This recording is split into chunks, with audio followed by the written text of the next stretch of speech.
A second insight to faulty fear is that faulty fear keeps us from experiencing God's best plan for our lives. It keeps us from experiencing His best plan and enjoying it because we're consumed with these faulty fears. That the Israelites, they had been captive for 400 years. And they're going to continue to have some faulty fears forward from this point. And then the next set of faulty fears that they're going to end up facing after this one is going to cause them to have to wander in the wilderness for 40 years. God just caused them to just stay lost after He protected them from these guys, the Egyptians. Then He just causes them to just kind of wander around in the wilderness. And He wants people to die off before He's going to send in new people. And so it causes us to miss out on God's best for our lives. So Moses, he said, stand firm and you will see the deliverance the Lord will bring you today. That we need to have a healthy fear for God and who He is and what He's going to do. But stand firm and watch and see what the Lord is going to do today. The Egyptians you see today will never see again. That you will never see again.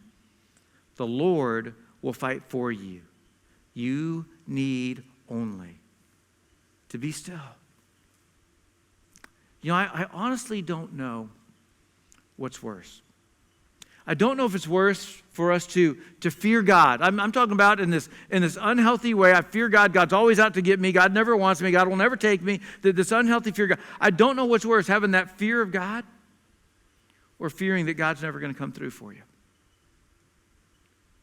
But they're both faulty fears.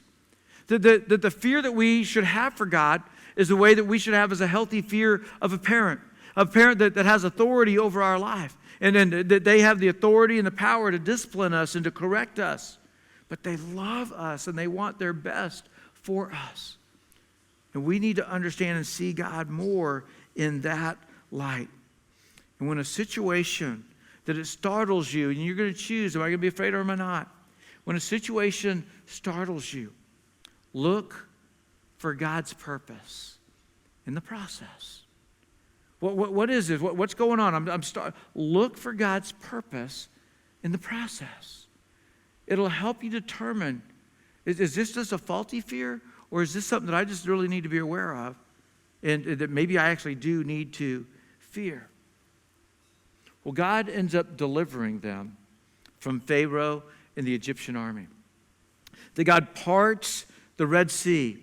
And there's over 1 million of them. They go across on this dry ground, not just on muddy ground, on dry ground. That God just made it dry, parted it, and they move across.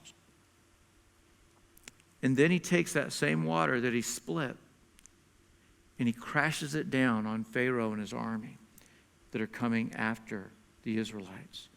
And He drowns them. They would never see them again.